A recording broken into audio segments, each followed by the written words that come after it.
Hey, it's me, Saul, and today I want to have a conversation with you about the card Photon Orbital. This is probably going to be the most conversational video that I've ever done, because I just really wanted to talk about the card and the conversations that I've been seeing around, either in my comment section or in Discord or on people's streams and everything. Just a general consensus among the community and the two sides that I see going at a fervent debate.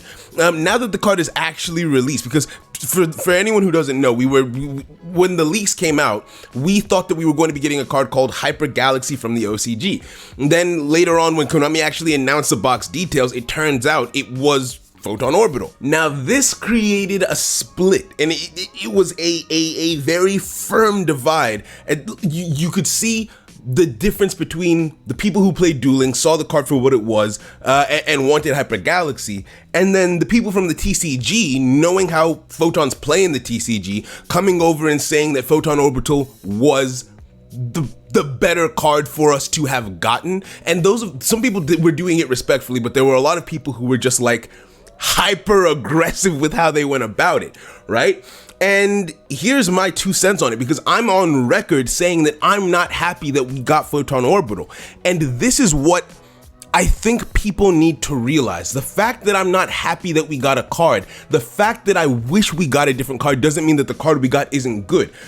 At first I was going to run Photon Orbital at 1 copy in my deck. Now I'm thinking 2 to 3 copies, right? Because I've been talking, the thing about these conversations is they have to be conversations. You can't just stand on a hill, stand on a high horse and say, this is how it is, this is how it should be. I had an opinion, and then a member of my Discord highlighted a combo that I hadn't actually thought of yet, right? I was already including Photon Orbital in my deck, but Gabby in my Discord explained a combo whereby you can attach Photon Orbital to Photon Orbital and then use that Photon Orbital that you just attached to itself to search out the deck. So whereas you can brick on a Thrasher, because let's say you open 2 Thrashers, you can't use them both, but if you open on 2 Photon Orbitals, you can still make your opening play, which is good. The card is really, really, really good. If I ever said that I didn't think it was good, then that was my bad, because I think Photon Orbital is a great card. The reason I have a problem with Photon Orbital isn't because it's not a good card, it's because it's a card that we didn't need in Yu-Gi-Oh! Duel Links. Take TCG out of your mind, right? Like for us to have this conversation, there can't be any TCG bias. Take the TCG out of your mind. This is Duel Links. This is a different game than the TCG that you played. In Duel Links, there are a lot of things that's different. For instance, rather than 5 spell and trap zones, you only have 3 monster zones, all that kind of stuff. But most importantly is the cards that we have in Duel Links versus the cards that we have in the TCG or in the OCG. And the reason why I don't think Photons needed Orbital is because Orbital is a search card. It's a consistency booster, right? That's the point of it. And Photons were already consistent in their current form. Every deck has something that it needs. And what Photons needed wasn't more consistency. What Photons needed was recovery, right? To give it a number, because I've heard people say it. I've never checked for myself to see if that's the exact number, but I know how consistent the deck is because I play the deck tons. You know this, right? But the number I keep on seeing is 85% chance to open your regular combo, because all you need is 2 monsters, even sometimes monsters of the same name, because you can normal summon in a Photon Advancer, special summon a Photon Advancer next to that Photon Advancer, boom, you've got your Galaxion, there's your opening play. We didn't need a card to boost our consistency, right? It's, in my mind, the choice between Hyper Galaxy or Photon Orbital is, okay, so you have 85. Think of it like an RPG, right? Oh, so your consistency is at an 85%. Okay, so we can boost your consistency +5 to give you 90% consistency because we're going to give you this really good card, or we take your recovery, which is at 20%, and we give you +25 recovery, or that might be an example, like +20 recovery, right? I'm going to take the bigger stat boost, right? I'm going to take the stat boost that's more meaningful to what my current setup needs, right? Now, this leads us into a different conversation, because to talk about Photon Orbital, we also have to talk about Hyper Galaxy. Now, I am of the strong belief that one of 2 things is the case. Either a person doesn't like Hyper Galaxy because they don't understand what it's for, not what it does, because obviously to understand what a card does, you just have to read it, but understand what it's for, or you understand what it's for and you don't think its uses will be applicable. That's a different beast. So let's tackle the first one. What would Hyper Galaxy have been for? So I've seen a lot of people say that it's a worse photon stream of destruction, and in my opinion, that could not be more incorrect. And here's why. I personally am of the belief that Hyper Galaxy fixes their primary problem. Photons have this thing that I call the weakest point, whereby if they're setting up their board and they're going second, they struggle to come back from disruption, right? Let's say you special summon a Thrasher, you get Karma Cut. Well, you have 5 cards in your hand because you're going second. Maybe you have 2 other monsters in your hand and that was a special summon, so you can go again. Thrasher isn't once per turn. That's really, really good. So you can still manage in those kinds of situations. But what the weakest point is that moment when they take 2 monsters, XYZ summon into Galaxion. Right before Galaxion activates its effect, that is Photon's weakest point, right? Where if they get Karma Cut, or if you deal with that Galaxion before it can activate its effect, they've just lost 3 resources, and a lot of hands that you will open might not be able to come back from that, right? So there's no inherent recovery. Galaxion doesn't float. The monsters that got sent to the graveyard for Galaxion don't float. So you've just been disrupted and you didn't get your dragon out. You might not have more monsters. Even if you have 1 more monster, you need 2 to get another Galaxion. And that's assuming you don't need a normal summon, which you might have already used. Like, there's just a lot of variables that make it difficult to recover from that weakest point in your combo. Except if you have Hyper Galaxy, because in a situation where your opponent is disrupting you, that means they've already established a board. Now, in my opinion, the purpose of Hyper Galaxy is almost all of the Photon main deck cards have over 2,000 attack. Thrasher has more than 2,000 attack. Vanisher has more than 2,000 attack. Galaxion is in main deck, but it has more than 2,000 attack. So let's say they Karma Cut that Thrasher like we talked about, but you have Hyper Galaxy. You tribute your monster. Then you tribute your opponent's monsters as well, so you disrupt them. So you bounce off their disruption, then you disrupt them back, and then you special summon the Galaxy Eyes that would have been the ending card in your combo. So you just boost to the end of your combo, right? So you effectively recover from that disruption. But that's not that crazy. Let's talk about the weakest point again. Your opponent is about to Karma Cut your Galaxion. You activate this card and you tribute that Galaxion, so it's not going to waste, and you disrupt your opponent. Boom, you recover. You recover from that disruption and get a Galaxy Eyes out on the field. So the point of, in my opinion, that's the defensive capability of Hyper Galaxy, right? So it helps to recover, which is one of the biggest weaknesses of the deck. Let's talk, but on top of that, it also has offensive capabilities, because let's say you've gone first, your opponent is setting up. Well, Galaxion is useless once it's done what it does. It's just a 2,000 attack beat stick, right? So it takes something that's useless and makes it useful. You can tribute that card, you can tribute that Galaxion, and tribute one of your opponent's monsters. Let's say they're playing Resonators and they go into Red Rising or something. Tribute that Red Rising dragon mid their setup. And then you get another Galaxy Eyes on the field, and you might be thinking, okay, well, that's just another 3k beat stick on the field. The point isn't the 3k beat stick, it's the disruption, and then also the fact that, let's say your original Galaxy Eyes has gotten dealt with. Well, now you have another Galaxy Eyes on the field, so your Photon Streams of Destruction will become active again, right?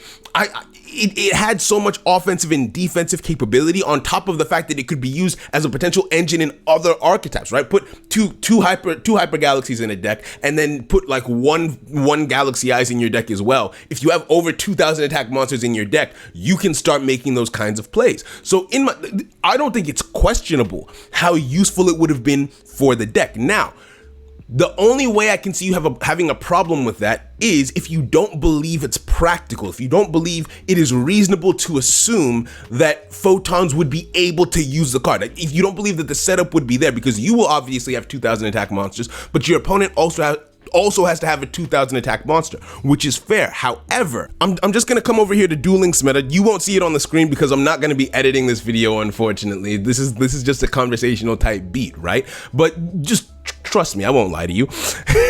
So the tier 1 deck currently, Resonators, well, obviously they have monsters over 2k attack. A lot of the times on their turn 1, they end on a Red Rising Dragon with 2 tuners, so check. Harpies, obviously they have a 2k monster, it's their boss monster, Cyber / Harpy Lady. The problem with Cyber / is if you activate Hyper Galaxy, she might then bounce you back to the hand. However, if she's already used her bounce for the turn, then that's a free monster for you to tribute. Onomats. do you know opening? If your opponent opens a Photon Strike Bouncer and you just tribute it, my guy, you just tribute their Photon Strike Bouncer and then you continue setting up after that point. Insane. Cyber Dragons, obviously they have an over 2k attack monster. It's their boss monster, right? Gaia, their boss monster, 2600 attack. Thunder Dragons, are you kidding me? Are you kidding me right now?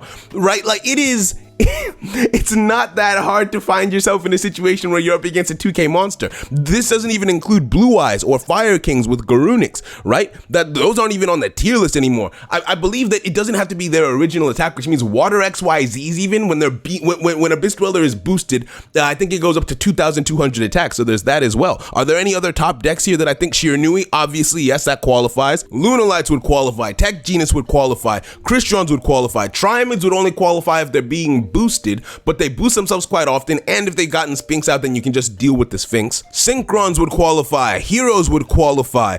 Evil Eyes will qualify if they've boosted themselves up. Black Wings would qualify. Megalith would also qualify with their like, it is the fact that we're not even on the tier list. I'm just talking about the top decks. There are so many, like, in the game of Duel Links right now, we are in, I would say, a 3k attack point meta, right?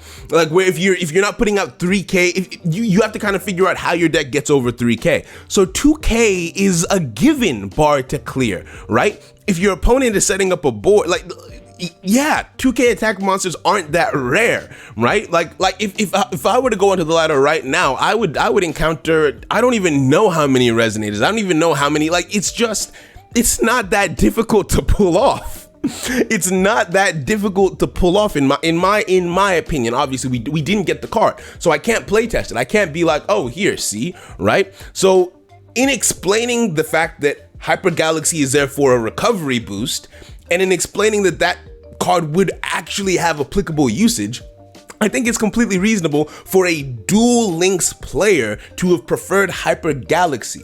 Take the TCG out of it. I get it, TCG bias, but Photon Orbital isn't the card that we needed. We already had Photon Lizard, right? And I get it. Orbital is a better... Well, actually, I'm willing to debate on that point still, because the thing about Photon Orbital is, it is...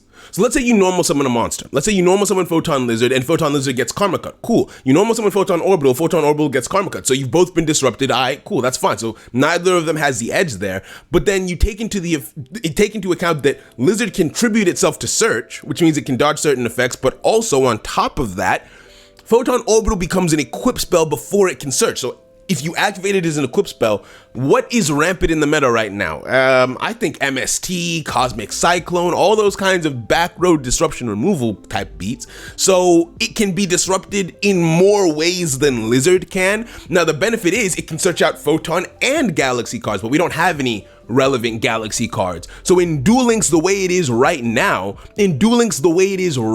as we speak, it's not... I don't think we needed it.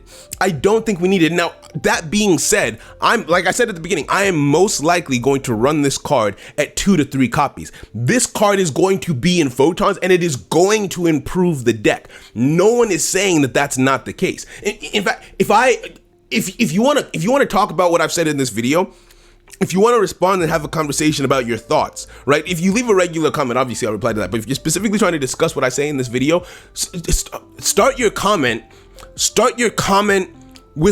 with the words Japanese Christmas in brackets. Put the words Japanese Christmas in brackets and then type your response. That way I know you made it through to this point in the video, because I'm tired of having straw man arguments with people, right? Where you don't actually know what my points are and you just go on and on like, oh, it was good in the TCG, it's the best card. Like, no.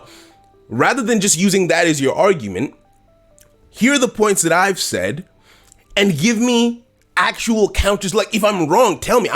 I can accept when I'm wrong. When I thought Gaia was going to be trash when it came out, and it turned out to be amazing. And I've made multiple videos on Gaia covering it because I can admit when I'm wrong. So if you have actual arguments to tell me that I'm wrong about this, then feel free, tell me. I'm not saying Orbital is a bad card. I'm not saying it's going to be bad, but what I am definitely saying is it is not what we needed. So it makes sense to be upset. I think it makes a lot of sense to be upset. I would rather take a 25% boost in recovery, then a 5% boost in consistency when we're already at like 85%. Obviously, these are just numbers. These are just what it's a metaphor. You get what I mean before someone tries to hound me in the comments for it. Right? Like, I like having these conversations and discussions, but I like having them respectfully and on equal footing with people, right? I hate talking to people with their heads up their asses. Pardon me, it's just like, there's this mindset that because I played in the TCG, and obviously members of my community who are watching this, you know I'm not talking about it. It's just I've had a lot of conversations with a lot of people about this card, right? And to have your head so far up your ass to assume that I'm stupider than you because you played a different game. Like, it's just like, hear my arguments and respond based on my arguments rather than just making assumptions and going on and on about the TCG. I'm rambling at this point. I've made my points. I've stated what I wanted to say about the card. Please let me know what you think. Let me know how you feel. Let me know if you think I'm completely wrong, but make sure you let me know why, right? Make sure you let me know why. That way we can have an actual discussion about it, friends. Have a wonderful day. Thank you so much for watching, and I will catch you later. Goodbye.